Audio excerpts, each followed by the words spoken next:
Hello everyone, my name is Jillian from Sage Crystals. As we head into the Halloween season, we thought we'd focus on a stone that has long been associated with the underworld and magic, with gods and spirits, obsidian. So what exactly is obsidian and what makes it so special? Obsidian is what geologists call igneous, extrusive, felsic rock, which basically means it's a stone made from cooling magma that happened to cool after emerging from the Earth's crust, made mostly of silica, same as quartz. But while other felsic rocks harden slowly into crystal or boulders with microcrystalline structure like granite, obsidian cools and solidifies so quickly that its molecules don't have time to organize into crystalline patterns, and the random molecular structure is what makes it a glass. What this means is that obsidian, amazing as it is not actually a crystal. I know, gasp. Even though it's technically not a crystal, it still has some pretty amazing properties. Obsidian is slightly harder than window glass, with what's called a conchoidal fracture, which means it can be chipped or fractured to a razor-sharp edge by blunt objects. This made obsidian, along with flint, one of the first materials to be used by prehistoric people, who used the stone as hunting and carving tools. It's actually still used to this day in some type of heart surgeries, as specially made obsidian blades can be up to 5 times sharper than surgical steel scalpels, with the cutting edge of the blade being only 3 nanometers thick, which translates to less scar tissue and faster healing time. While classic obsidian is typically black, different varieties of the glass are created by inclusions. The presence of hematite crystals can color it red, creating mahogany obsidian. Small white spherulites, which are small spheroids of needle-like crystal, create snowflake patterns in the aptly named snowflake obsidian. Both gold and silver sheen, as well as peacock and rainbow obsidian, are created by refracted light caused by teeny tiny gas bubbles trapped within the gas as it cools. Because it's formed by volcanic activity, Mother Nature's glass is found all across the world where volcanoes are found, along the Ring of Fire of the Pacific Rim in North and South America, Russia, Japan, Indonesia, and New Zealand, as well as Greece and Italy, Iceland, and even Kenya. Compared to most stones, obsidian is relatively young, only 65.5 million years old, as over time it's either ground down by water and weather to become black sand, or it devitrifies, which means minerals eventually crystallize in the glass, creating quartz and alkali feldspar crystals similar to granite or rhyolite. The first known usage was in Kenya, over 700,000 years ago. Homo erectus was using obsidian tools before Homo sapiens even began to evolve.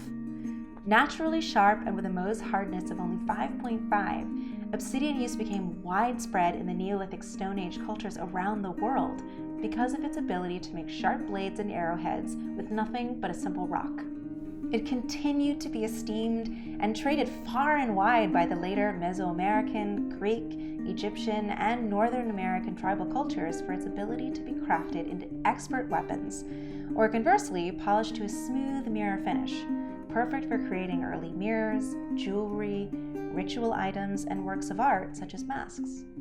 Interestingly, each volcano, and in some cases each volcanic eruption, produce a distinguishable type of obsidian, making it possible for archaeologists to trace the origins of a particular artifact, as well as the routes along which it was traded, giving us insights into ancient economic, social, and political aspects of ancient civilizations. Besides the practical use of the glass, obsidian has long been associated with ritual, magic, and the realms of the spirits. Pre-Columbian Mesoamericans used obsidian daggers in sacred bloodletting and human sacrifices. In the Middle East, it was esteemed for its sharpness and precision in ritual circumcision. Ancient Melanesians honed pointed pieces for tattooing the skin. In ancient Central America, obsidian was known as the divine stone and was used to carve amulets, jewelry, grave ornaments, and the images of the god Tezcatlipoca, whose name means the smoking mirror, and who is said to see all that occurred in the world and heaven through his obsidian mirror. Shamans and priests of the Maya and Aztec civilizations followed his example and carved sacred mirrors to divine a person's future or communicate with gods and spirits. Warriors and nobility would wear obsidian jewelry, believing it would protect them from enemies or evil forces, and obsidian masks were carved to represent gods.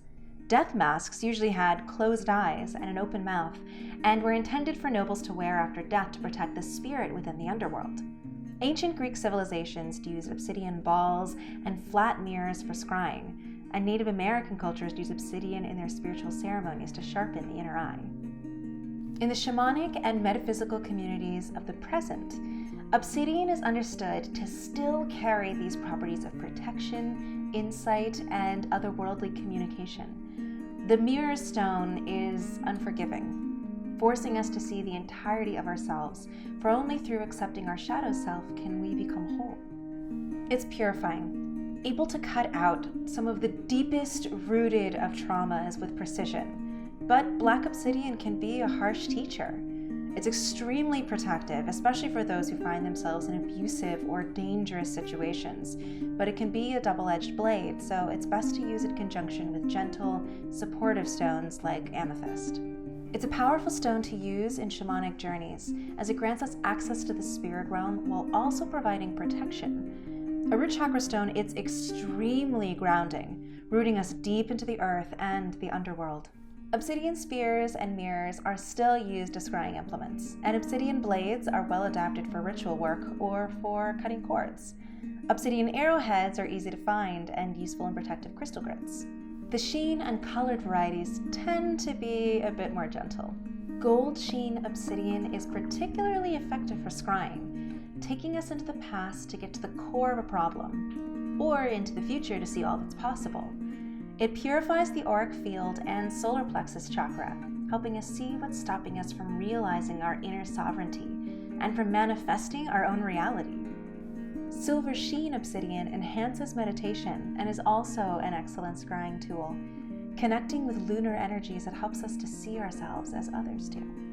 Mahogany obsidian helps us understand memories of shame, humiliation, and abuse, and is ideal for dispelling feelings of unworthiness that hold us back from fulfilling our potential.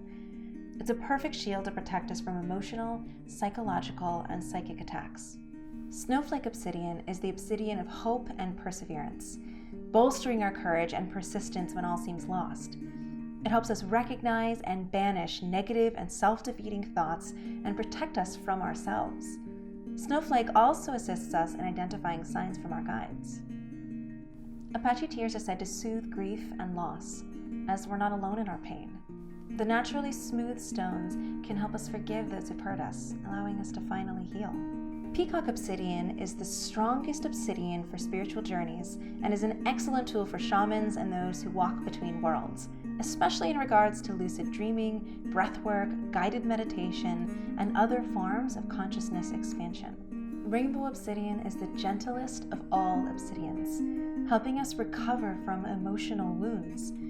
It supports our journey downward, deep into our psyche, helping us reclaim the pieces we thought we'd lost or buried. Rainbow obsidian can help us choose our own path into the shadows that eventually leads to expanded consciousness and a vibrant, light and color-filled spiritual awakening. No matter which obsidian calls to you most, it can't be denied that this beautiful black glass has shaped the way humans evolved, continually connecting us back to the earth, to the underworld, and to ourselves. Thank you for tuning in to this week's Storytime Sunday. For more in-depth information on obsidian, such as the legend of Apache tears, you can check out our blog post at sagecrystals.com. We'll see you next time.